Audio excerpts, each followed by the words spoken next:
What's going on, people? Welcome to another episode of the Natty News Daily podcast. First off, if I sound a little nasally, I'm fighting off a bit of a cold right now, so I'm sorry if this isn't the most pleasant listen for your ears in this episode. But we've got a gentleman on here, Mr. Rico Van Huizen. Welcome to the podcast, my man.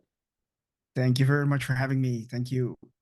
What time is it for you right now? Because I know we're on a bit of a time difference. Absolutely. So it's now 11:30 in the evening. Oh, I'm keeping you up. Don't worry, man. I'm a night owl, and I often get work done because I got 3 kids, and now they're Fair asleep, and enough. I can do my work. Yeah, for sure, for sure. Are you a full-time coach then? I'm a full-time coach. Yes, I do. But at the same time, I'm a big shareholder or major shareholder of a security company in the Netherlands as well. I Oh, live cool. in Portugal. I live in Right. Portugal, but the security company is in the Netherlands. So yeah, busy life. Yeah, for sure, man. And he's a bodybuilder too, which is why obviously you're on this podcast. So for those that Yeah. don't know you, man, I think a lot of people have probably kind of stumbled upon you and your profile through the documentary you've done. You've done two now. The second one that just released not too long ago, I Am Natural Bodybuilder. Can you talk about what kind of drove you to wanting to like document the process a little bit and kind of share your journey in that more in-depth manner versus just like the traditional YouTube video vlog kind of stuff? Yeah, sure. So this all started in 2014, to be exact, and it was my show that I did in the World Championship. It was me getting for the very first time into the seniors class, and then we did the World Championships in, I guess it was Ukraine, when it was still safe. Eventually, I started to make a sort of a documentary, and I always did that already because I started YouTube like in 2011 or something. Okay. And then I was competing with Muscle Mania. I thought that was Natty, but it wasn't. It wasn't. Right, right. Um, so that all started the whole YouTube journey. In 2014, I did like with my iPhone, I did try to make a documentary. But in 2015, I was going to compete again. And this time it was the World Championships in Dubai, and I made the first I'm Natural Bodybuilder documentary. So there wasn't really much right in our space. It Yeah, for wasn't sure. sexy. Bodybuilding back then was like not a huge thing. It was very niche. Yeah. Um, but that thing literally went completely viral, and it was basically done me telling a friend, giving him a camera, Yeah. and I edited that whole video in just one day and just launched on the YouTubes. That's sick. So that got a lot of traction and eventually hit a lot of people around the world. But then I was planning to do a second documentary, but then you get your first child, the excuses come, then you Yeah. got to do different stuff. Yeah. Yeah. And eventually, end of 2019, I was going into contest preparation, but eventually COVID hit. And yeah, so there wasn't a time to travel because I know once I'm doing natural bodybuilding competitions, I travel because that's where the shows are. Yeah. And back then in the Netherlands, natural bodybuilding was non-existent. Right, So, right. and finally in 2022, I said to myself, okay, let's do this and let's do it again. Gonna have my third child with all difficulties at the same time coming at me, but I don't care. We need to do this. And eventually that led to I'm Natural Bodybuilder 2. But this time it was completely different because we hired a complete professional team because I wanted to made it more like a Netflix movie, right? Yeah, for sure. To let it give more impact in the world of natural bodybuilding. So that's a little bit in short what it is all about. That's sick, man. So did you have like a film crew with you? Did you have like days that you were filming certain content? Like what was the kind of structure to doing that?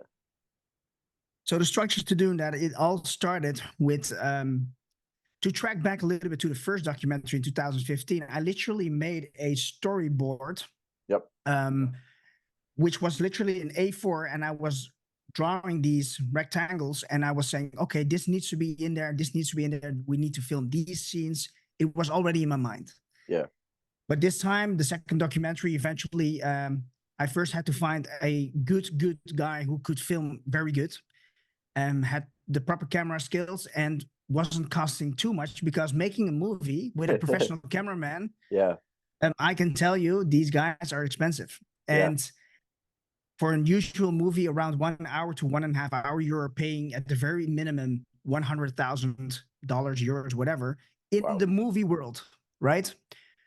But I found this guy who was very passionate, very young, who had the gear, the camera stuff. And I was contacting him and said, "Hey, are you open to do this?" Because he made a video. You know Andrew Tate? Yes. Yeah. So he filmed that crazy car of him Okay. when it was in the Netherlands, and I was like, "Whoa!" He's conveying that feeling so good in his videos. He understands what I try to show in a story, and that's when I hired him. And we started to plan out the whole road. You know, the contest preparation, the road itself is all familiar to us, and I wanted to show more of the beginning, the midpoint, and the end point, because the first documentary, there was literally just the last 3 days, right? And the rest I did on the YouTubes. Right. So now it was the whole experience. And it was a lot of planning. It was a lot of trying to fit into the schedule. But yeah, eventually we got the whole story, and it was really good to be working with him, because he is inside fitness as well. So he understands when I'm saying to Yeah. him, I try to make Yeah. this picture. He directly knows, I got you. Yeah. Yeah. He knows the That scenes you're looking worked. for. Yeah, that worked very good. And yeah, that guy literally, I think we had over 7 or 8 shooting days, where most of the shooting days were around the competition, of course, peak week. Yep. Yep. And that's yeah, then he was getting with me into the room, everything, sleeping together. Yeah. So he got the whole package. That's awesome, man. Yeah, I Yeah. think it was really, really well done. Obviously, very professional, and I think gave people that maybe don't have that inside view of what goes into natural bodybuilding and just bodybuilding in Yeah. general, right? Like what goes into Yeah. contest prep, peak week, show day. You guys covered a lot of the bases, and you narrating it and that kind of stuff. It really kind of brought you in, kind of like into your journey, right? Yeah, exactly. And having Cliff in there as well was awesome. And that literally goes like, I send Cliff an email and say, "Hey, are you open to do an interview? But there's one problem. You're in Chicago, Yeah. and I'm in the freaking in Europe." So I was searching already for companies that were able to film it at his Chicago area. And Yeah. he was like, "Yeah, but my wife, she does photography and videography. So if you want, we can use her for this whole thing." I said, "Okay, let's get it done." That's perfect. That's perfect. Speaking of Cliff, you Yeah. worked with him throughout that contest prep. For those that know myself, he's my coach as well. I've been working with him for a couple of years now through my 2022 season. So, what connected you with him and your process working with him? How was that all? So what connected me to Cliff, first and foremost, in 2014, I started with 3DMJ coaching. They were the guys in natural bodybuilding, Eric Helms, Jeff Albers. Jeff Albers was my coach back then. And that was the point that I started to learn about the evidence-based training and Yeah. nutrition. And I was like, "Holy shit, what have I been doing? I've been Yeah. eating for 8 years chicken, rice, and broccoli, right?" Yeah. Yeah. And I was totally okay with that. But this was a total. It started with these cookies you guys have, these Pop Tarts. Pop tarts. Yeah. Pop Tarts, and I was like, "No, this isn't possible that I can do this and lose weight." Yes, and it happened, and eventually never returned back to broccoli, rice, and chicken again. So then I started to learn more people in the industry, and one day we were both judges at a show in Europe of the INBA, and I already knew Cliff from who he was, but then we were sitting together and get to know each other.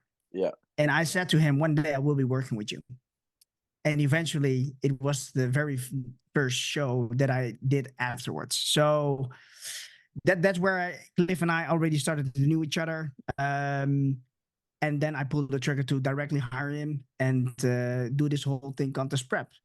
And I already knew because of his books as well, of the peaking protocol. So I wanted Yeah. to learn, Yeah. I wanted to learn his stuff and how he thinks and all that. And that, to be honest, it was one of the best experiences that I have with coaches, because I've never experienced a coach during peak week who is so on it Oh with yeah. you texting. This Yeah. guy is literally living 24/7 Yeah. at peak times, contest preparations all around the world. Yeah. Yeah. It's crazy. So Yeah. yeah, I could just imagine, like, when I was working with him, I think we're like an hour difference, much less, yeah, you obviously hours and hours and hours difference. And, I could just imagine some of his weekends when he's got clients all over the world. Like, it must be just, well, chaos for the next couple days. Here we go. yeah. And his wife told also in the email conversations that we had, because we were talking about the documentary, how to set it up. Yeah. His wife also said, like, yeah, nah, this man never sleeps. When it's contest season, this man never sleeps. Forget about that. Yeah. That's awesome. Yeah, that's the So one yeah, thing too that I got from him is just like the things you can learn working with him as a coach, and even outside of, your prep, like your nutrition, your training and stuff like that. But just the way he approaches things, I think is really cool. He always seems so like level-headed and calm and kind of yeah, navigating those highs and lows of prep. He's always been very, let's figure this out. Let's talk about it. Let's look at it objectively and not get worked up about things or stressed about things, and we'll just make the yeah. moves as we need to, right? So, yeah, Yeah. So I was starting prep, I think somewhere in the end of February or the half of February, and I was back then lean bulking with a different coach, and I was like, well, I look pretty lean, I thought, and yeah, he was like, no, Rico, we need to start right now, because you're gonna be too late. I was like, yeah, holy shit! Oh, all right, okay. So now I have to end this coaching with the other coach and start contest prep. Boom, and complete different approach, right? Than I was used to. Normally, you will see where the calorie balance is, start losing weight just a little bit, and he was like directly, bam, and it was holy crap. What are you yeah. doing to me? Let's go. And yeah, let's go. Let's waste no freaking time. Yeah.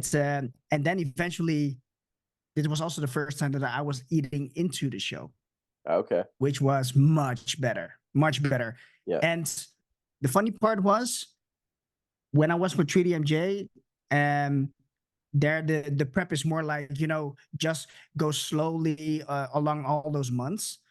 And Cliff is like directly harsh cut in the beginning and then eat a little bit up. Um, I had a very hard time in 2015, that show that I did with 3DMJ, like mentally, because I also had to do a lot of cardio, man, from the get go, from the beginning, right? So I was like directly on 3-4 times a week on a treadmill, 400 calorie burn. Yep. And with Cliff, there was absolutely no cardio. Yeah. And there was no mental drain with me at all, while having 3 kids that I didn't have in 2015, while having also a wife. Yeah. In 2015, I was a free man, didn't have issues in life. Yeah. But this was kind of interesting to me, that the different approach that he takes. It was pretty easy, to be honest, in terms of the whole prep, Yeah. Yeah. right? And yeah, it was a good experience. Yeah. So you've been sitting now with him 3 years, 2-3 years. Yeah, we did 2022 season. Mm, Um so that prep started kind of the last half of 2021. But I think I like formally we started connecting through the off season around 2020, I think. yeah. Um Cool. just kind of like, back and forth through that time. Like every couple of months, we'd kind of calibrate and kind of just go over things as far as like what my photos are looking like, how everything's going, where my calories are at, and then a couple months would go by and we'd reconnect. And then once prep started, then it was kind of the formal, like every single week we're checking in and stuff like that. And then now I've reconnected with him. So after my 2022 season, we did the same thing like every couple months, and then October, just this past October, I basically said, okay, I've got one more full year left before my 2025 prep. I want to go all in on this, so let's get back to the every single week. And I've Yeah. never I've never had someone handle my training before. Uh, in Okay. in any of my contest preps, I started competing in 2015 as well. And anytime I've worked with a coach, I was like, do the train or do the nutrition, do the cardio, whatever you want to do there, but can I handle my training? Yep, no problem. And that's how I've always done it. So then, Yeah. same thing. I wanted to learn, so I was like, you know what? I've got a full year left of the off season. Obviously, you're doing my nutrition and stuff. I want to give you the reins on training. Whatever you want me to do, I'll do it. Could be Yeah. completely different, and it has been completely different than what I've ever done before. As For me far as as well. yeah, as far as Yeah. he's hammering me with volume right now, like hardcore volume right now. But it's been not only has it been a good learning experience, but it's been fun. I think for me, and I think for probably a lot of athletes that do this for a long time, you kind of get set in your ways with like the things you Yeah. like to do as far as like exercises and sets and reps. Like, certain exercises you like to do lower reps, certain exercises higher reps. And man, he's got me like 20 reps on the leg press, crazy like drop sets and supersets and 5 sets of this and 4 set, and it's been amazing. I really I didn't think I was going to enjoy giving my training away, but I really Yeah. have, because not only is it great to learn from, but I trust him wholeheartedly as a coach. What he wants Sure. me to do, I have faith he's having me do it for a good reason, right? Yeah, absolutely. So fun part is yeah, he also did my training, of course, during the contest, because once I'm giving the hands out to the coach, I'm saying, "Hey, I'm completely in control of you. So say whatever you want me to do, and I freaking do it. I Yep. don't even think about it." Yep. And I also think that that's a good relationship to have with your coach, whoever your coach may be. To trust the coach 100%. If it is a good coach. So with the training during the contest prep, he started to set me on these very high reps. Yeah. And I was like, holy shit, I don't freaking like this. I don't like this. And I actually, so that's how I experienced it. So once we turned more into a block where we're a little bit lower reps, right? And then I started to feel much better again. But that high rep, high volume stuff, man, it was, I didn't like it, but I still did it. Has he ever had you do like you do like a set, 30-second rest, do a set, 30-second rest, anything like that? Yes, but I have been used to that training already from N1. So Oh, okay. from in the off season, like 4 months before the contest prep started, I started to educate myself more into the biomechanics training stuff from Yep. Kesem, Yeah, yeah. and that's where I took their courses and stuff. And I said, let's do the lean bulk because I need to get into contest season again, and I have 4 months still, and let's hammer this stuff. I Let's do go. everything you're gonna say. Yeah. The progress after 17 years of training that I didn't thought was possible was crazy, was insane. Where even the coach Joey back then said, was looking at the pictures, he's like, "Holy shit, what's happening?" So What did you change? Like, what do you think in that period of time was so pro, effective? yeah, programming. Okay. In what form? Because all those years, we have learned everyone who's in the evidence based have learned from Brad Schoenfield, have learned from Alan Aragon, have learned from the muscle pyramids from Eric Yep. Helms. Yep. So there's this cadence where programming and nutrition happens. But so I was more like, okay, nutrition is a thing and training is a thing, right? But with N1, once I started their courses and learning from them, I saw for the first time clearly how the training influences the nutrition part and how that comes into congruence with each other. Okay. Crazy stuff. But it was the first time that I experienced that. Because he said to me, for example, okay, Rico, you're now training like 6 days a week. The only thing you've been doing is like more volume, progressive overload, more sets, more reps, more weight. But I had a lot of issues with tendon problems in shoulders because I was very strong. I was Right. doing bench press for 170 kilograms for reps and overhead press 110, but my tendons were not keeping up with that stuff. Yeah. And the way N1 trains is like biomechanically, what they call it in the most efficient, effective way through the movement. And that literally changed also the whole thing because I never got any injuries or pains at all. Yeah. It was so bad that I was cranking a lot of volume in, like 6 days a week, that um, that I didn't dare to go to the gym training legs without knee sleeves Yeah. because then I would instantly get tendonitis. And now I was training without, and that was Man, crazy. that's so funny you say that because I'm literally experiencing the exact same thing. Is Yeah, I am the oldest I've ever been, obviously, the longest I've ever trained, but I am in the least amount of pain I think I've ever been in my training career. I've been training, yeah, I just turned 30, so I've been training like well over a decade now. And same thing, my knees, man. I couldn't do like 100-pound leg extension without my knees just screaming at me. Or lunges. yeah, Lunges were like game over. But now with like, doing the volume stuff and making sure like, form and execution, pauses, range of yeah, motion, like paying attention to that shit and not getting so fixated on how much I'm lifting, but how I'm lifting it. Not only yeah. is it feeling much better from a muscularity standpoint, but I'm like not in pain anymore, which is great. Yes, and the fun thing is, when I turned 30, I'm now 33. When I turned 30, it was like a direct Yeah. transition into now the age of pain comes, Yeah, for real. and that was crazy. And now you clearly see that longevity and training smart, right? Yep. It's much more important. Dude, I'm now doing side raises with a cable, not more than like 2.5 kilos. And people are staring at me and like, oh yeah, what the heck are you doing? You're training like lightweights. Yeah. Yeah, wait and see if you see how I manage the seconds, the passes, and everything. You're gonna be demolished, but I have no pain in the tendons whatsoever. Yeah. Yep. Yeah, it's So crazy. yeah, And like, yeah, it's funny when you're younger, people tell you like, oh man, you just wait, it's gonna sneak up on you. And you load up yeah, 500 pounds on the squat, right? Or you load up 500 pounds in the deadlift, and you're like, nah, man, I'll be fine.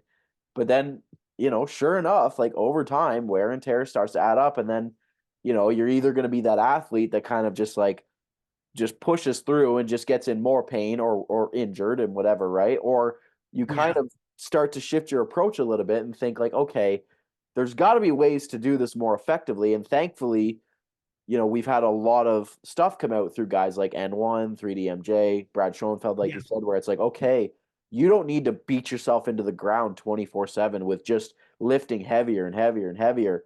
You can make yeah, that 10-pound lateral raise just as effective because you're doing it in a manner that's going to tax the muscle and not wreck your joints, right? Same with yeah. your leg extensions and your hack squats and your lat pull downs, like how you do it. And I continue to learn this and try to teach my clients this is like how you do it matters a lot more than you think.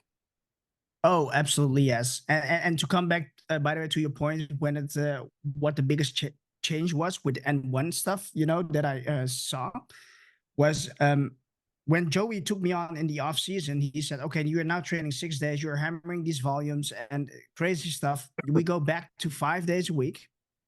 I was like, "Oh," and then he said, stop the bench press, stop the overhead press, stop all these big exercises that you're doing because they make no sense from a biomechanical standpoint. Okay, so I was like, holy shit, these are the exercises I'm showing everyone off that I'm the strongest in the gym, right? So that's right. And then I said, but hey, you're the coach, you know exactly what to do. And he said, in the next week, you will see what they call nutrition partitioning is you will see that the amount of stress that you are building up from the 6 day training and the volume that you're doing, you are not growing from that stuff because you are now so desensitizing yourself and getting that stress level, that cortisol so high every single week that you cannot first and foremost recover, let and then you want to grow.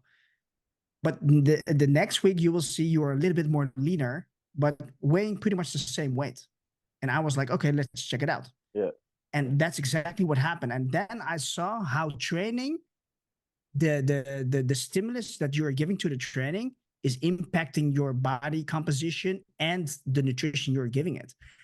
And this is where I was like, okay, this makes complete sense because I'm seeing it with my own eyes. And I have to say, honestly, though, that even though Cliff was giving me a completely different program with the high rep stuff and all these things, I still did, because we had a freedom, right, to choose the exercises we wanted to do.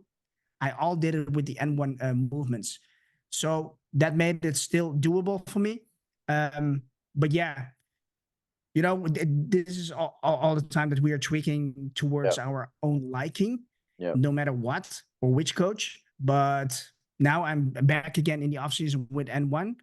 And but I can say, because I'm learning from those guys, that I'm giving 100% trust also in the exercise they choose, just to go with it.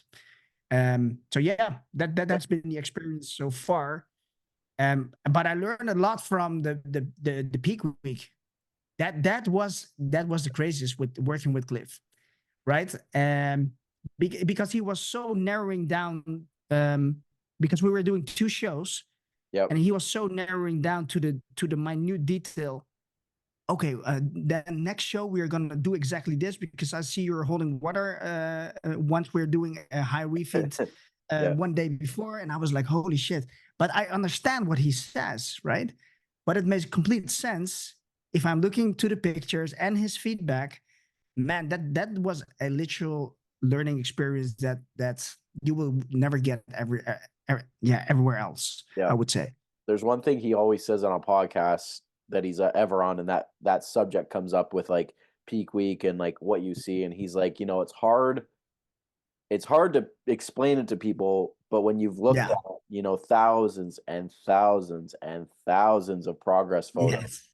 right? And Yeah. he's worked with athletes, some of them for 5-10 years, right? So you see the visual changes in the same person over and over and over again. Even for me, like I did 4 shows with him, and he could look at the photos and identify certain things just from show to show to show. But you get this like third eye for it, you know what I mean? He's like, oh yeah, Yeah. you're holding water there, and it's like, how do you know? He's like, I just do. You're like, and you're looking at the pictures, you're like, okay, pretty much looks the same, and he Yeah, pinpoints like a thing that you cannot see. Yeah. yeah, yeah, man. That It's that's it's when you hear about a master at their craft, you know what I mean? That describes him when it comes to peaking for it's sure, but a contest prep in general. it's a sixth sense that people Yeah, create once they're putting in the hours. yeah, Absolutely, yes. Yeah. 100% for When sure. are you competing again? So I've actually got my first on the way here, baby due in April. So I'll Amazing. Congratulations already. thank you, brother. Appreciate it. So if if everything goes very, very smoothly over the rest of this year, and I'm in a reasonable position where, my wife and I are in agreement, everything's good with the little one, the plan would be to start prep next January. So Yeah. a 2025 season, planning around kind of June, July, August shows. But Yeah. I am not I'm not willing to put, family in front of that, especially with Yeah. our firstborn, right? The stage is always there. So Yeah. 2025 with like some little ticks beside it, because everything could change by then. But right now we're kind of just plucking away through the off season and working on some areas of the physique that I think we agreed need a little bit of love. But like I said, it's been fun giving him the handle on training and just seeing what it's kind of yielding, because again, it was something I probably haven't done like this much volume in like years, because I've Pain all free. yeah, pain free. Yeah. I Yeah. I used to train way less and hurt myself way more. Yeah. Yeah. Crazy. Yeah. But yeah. What Awesome. about Awesome. you though? So what's plan of action now? So you're working with N1. Have you guys identified, physique areas you want to work on or things you want to bring up? And if so, what are they and what are you doing to give those attention? Yeah, so basically, my new coach at N1 is Adam Miller, Okay. and he's one of the coaches there, and specifically known that he can build up legs. So if there's one area that I lack, especially in the back part, the hamstrings, the glutes, then that's one thing that I for sure want to improve. So it's gonna be glutes and the whole lower body part to make it just more size, right? Yep. And then also I have this weak tricep because the long head of my tricep is attached very high. So with most people, the long head of the tricep is the whole freaking upper arm, right? So I'm missing that 2/3 effect of the arm.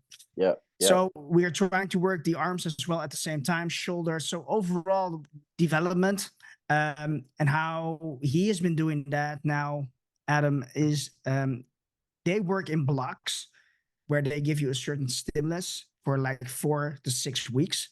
Sure. And he's building that up. And he also said to me, listen, Rico, we are not going to wait here. I know you're an advanced athlete, so you can handle this easily. Yep. But a lot of legs, a lot of supersets.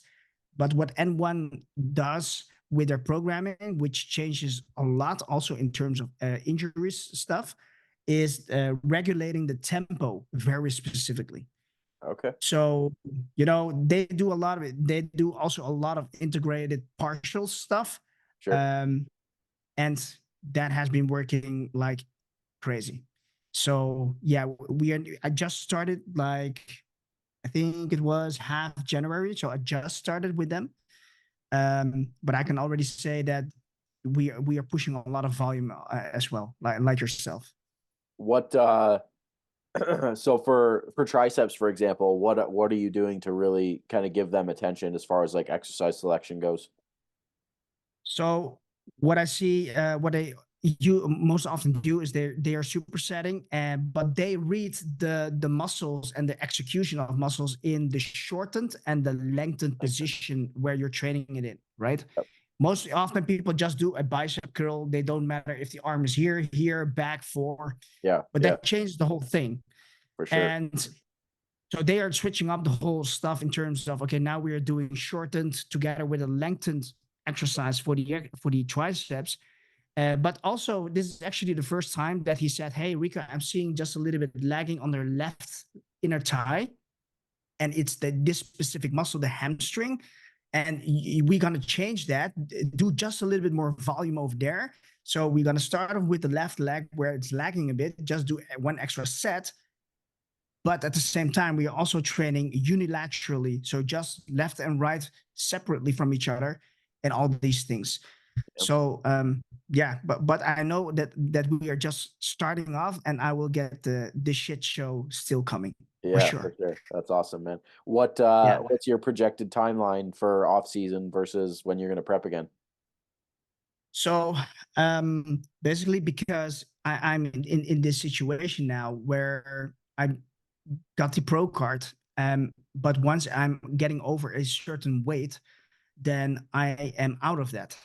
Um, so this is in the athletic bodybuilding class where it says your height minus 103 centimeters is the maximum weight, which I do like, by the way, because then all these genetic freaks are out of the league, kind Right. of. Right. Um, we will never win from the genetic freaks. That's just the reality. Um, so I was in my last show on the European Championships when I won there. I was 68.8 and I am 175 centimeters. So I know that if I already gained like 1.5 kilogram compared to 2014 to 15, I was like stage weight 67 and a half. So I almost gained like 1.5 kilogram approximately Right. in those 8 years. But those 8 years were not completely serious. Yep. Yep. And now I have this issue where I need to compete to remain the pro status. I need to do my pro debut within 2 years of getting the pro status Okay. in order to stay in the pro division. Right.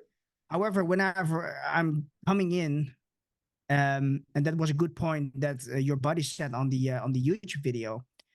whenever you're getting beyond that 70 kilogram and you still try to make the cut, that extra loss Yeah. is what Cliff always says. Yeah. That extra loss that needs to happen, is it worth it? That's right. Because you will sacrifice the muscle. And I'm like, it is what it is. I'm not going to do that. I am here to improve my body, not to destroy Yeah. it. And I work so freaking hard for. Yeah. And eventually, yeah, you cut it off because I need to make weight. So I'm a little bit now in this situation where I'm like, okay, 2025 was the year that I wanted to compete again Okay. Okay. for the pro debut. But I know because I'm starting the off season seriously early on, because I'm planning to do like yourself, like let's go all in Yeah. 1 year, no bullshitting, every week check-ins. Yeah. Because I also did like you, the past 8 years where I didn't do shows, I was like getting to the gym, getting stronger, just doing my thing, right? Yeah.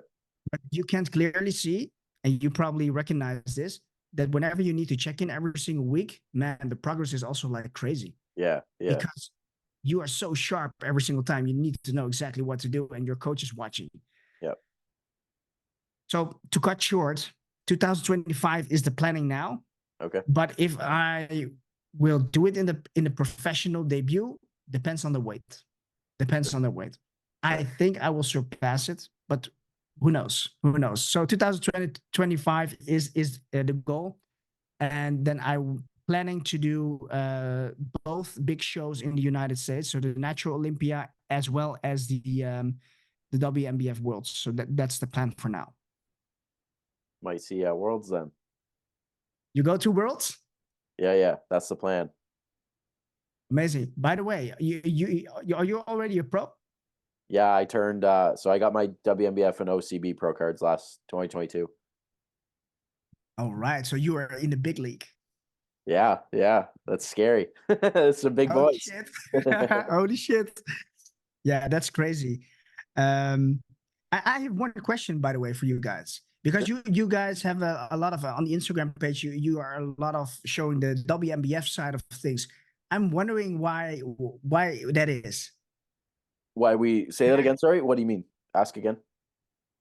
So you're sharing a lot of athletes, right, on the Instagram page and all the results and stuff, and what happens in the natural bodybuilding world. I most often do not see things about the INBA. I'm wondering why that is. To be fair, so I'll give you the two main reasons. Number one, the coverage for the INBA for us to get a hold of, like for us to find, isn't as available.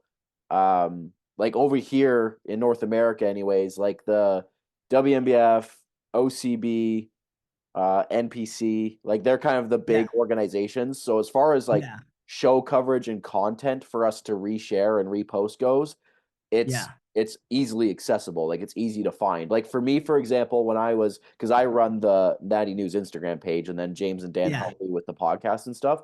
So when I was trying to find the winners of like the Natural Olympia, for example, to repost them, I couldn't find them anywhere.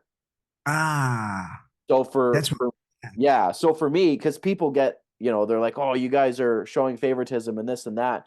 And it's not about that at all. It's about me being able to find the content to repost.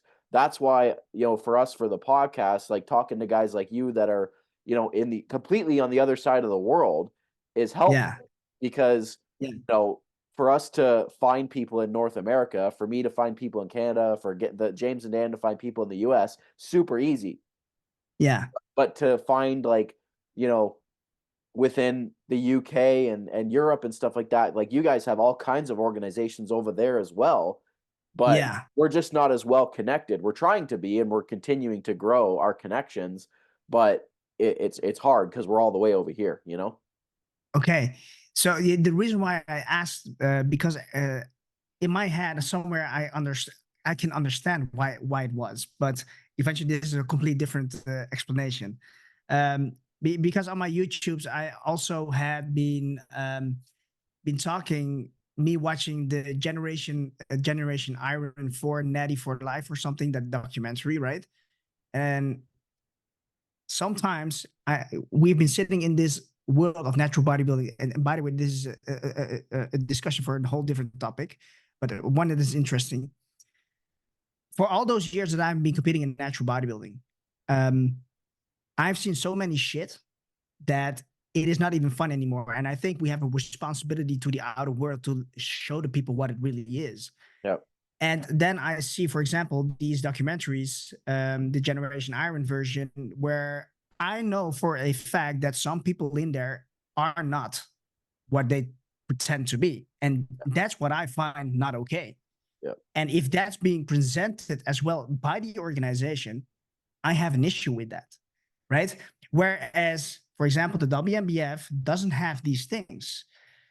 And by the way, I had a big discussion as well with the WMBF, like the director, the man with the long hair. I forgot his name. Bob. Bob. And I was like, can I do a documentary about natural bodybuilding? And it was not possible, bro. It was not possible because they have their own photographers and videographers. But somewhere I can understand why. Because if there's too much media coverage, the sport natural bodybuilding tends to go on the incorrect route. And you've seen that in the earlier years with Muscle Mania, for example. You know Muscle Mania? No. Okay, never look. that was the big shots also in the United States natural organization. You should look it up, bro. Check it out. But it was a complete media thing, right? And they get all these big athletes with massive biceps and all growth hormone stuff. Yeah. And I was like, this is not going the correct path. Yeah. Right. But that's the reason why I asked you, is there a reason why you only do like WMBF stuff? But that was the reason. Okay. Yeah, I think the longer we do this and the more our page grows and stuff like that, and like I think we're continuing to kind of cement ourselves as like for natural bodybuilding anyways, like we're kind of where you want to learn and kind of get information. And Exactly. dude, every organization's got their shit. Yeah. All organizations got their shit. And Yeah. unfortunately, I think we could talk about this in another podcast, but Yeah. I think unfortunately it will continue to plague the sport that there's just skeletons in the closet. There's shit that goes down that's not right, that's not fair. Yeah. But, I think as an athlete, you kind of just have to let it go and just focus on yourself and Yeah. focus on Yeah. your journey. And for us, Absolutely. you know what? We're doing the best we can to support the sport that we love. Getting guys Yeah. like you on the podcast helps with that because you're clearly just as passionate about it as we are. And, people are going to say like, "Oh, why are you guys only sharing this or only doing this, doing that?" And it's like sometimes I can't explain why we do certain things because Yeah. it's just there's so much shit, man, that goes on behind the Yeah. scenes that people just don't know. But Yeah. at the end of the day, we're doing what we can to promote athletes. That's the biggest thing is promoting athletes, right? And that's Yeah. where I try to share athletes as best I can from all different organizations, all different corners of the world. And there's Yeah. people in Europe that I really vibe with. There's people in Australia that I vibe with, people in North America, Canada, that like there's really good people all over the world. And I'm trying to support those people as best I can. And James and Dan, if they were here, would say that same thing because there's a lot of shitheads in this industry, but there's a lot of Yep. really good people too. Yeah. And I just want to kind of ride this natural bodybuilding wave with those people. And again, guys like yourself that are just clearly passionate about it, because it's only going to help the sport, right? The more that me and you are talking about it and public about it and sharing our love for it, the more that it will grow in a positive light and kind of just continue Yeah. to kick the skeletons out. You know what I mean? Like, Yeah, but this the same thing goes with because of my documentary now going. The second one was out. Man, the amount of shit that I'm getting in the reactions and the comments, bro. The same thing happened for the first documentary. It's normal, right? But there's one thing that a lot of people don't understand. We natural bodybuilders, we don't care because I don't know if it's for you the same, by the way. For me, it's like this whole thing that I'm doing, it's like my own journey. I don't care even what happens on the stage. Yeah. It's me going through that process of self improvement, taking on that freaking that hard period of time. That's where it is all about. Yeah. And I think it is amazing that you guys are doing this, and you guys have seen where the sport is going. You had the guy from Sweden or Ibsen. I talked to that guy, or Norway. Yeah. Crazy dude. Yeah. But also the junior from Germany. I saw Yeah. both those. Benjamin. Yeah. Benjamin. It's insane where the sport is going, but it is important to show the people that if you just are just serious about this, Yeah. you can create an amazing physique naturally. Yeah. Beauty. I think that's a beautiful way to end this podcast, my man. Absolutely. Thank you very much for having me, Leroy. And yeah, if by any means you want to get on a different podcast, let me know. I'm always available for you guys. I appreciate it, man. If people want to follow you and your journey, man, what's the best way for them to find you? So Instagram, Rico Van Huizen, and on the YouTubes. That's basically where I'm most active on. Perfect. Perfect. All right, people, if you enjoyed this episode with Rico, you know what to do. Let us know. Comment below, give us a like, subscribe, all that good stuff. And if you want to see him on another podcast, maybe talking about some controversial topics or whatever we could dig up, you know what to do. Let us know. We appreciate the support, guys, and we'll see you guys in the next one.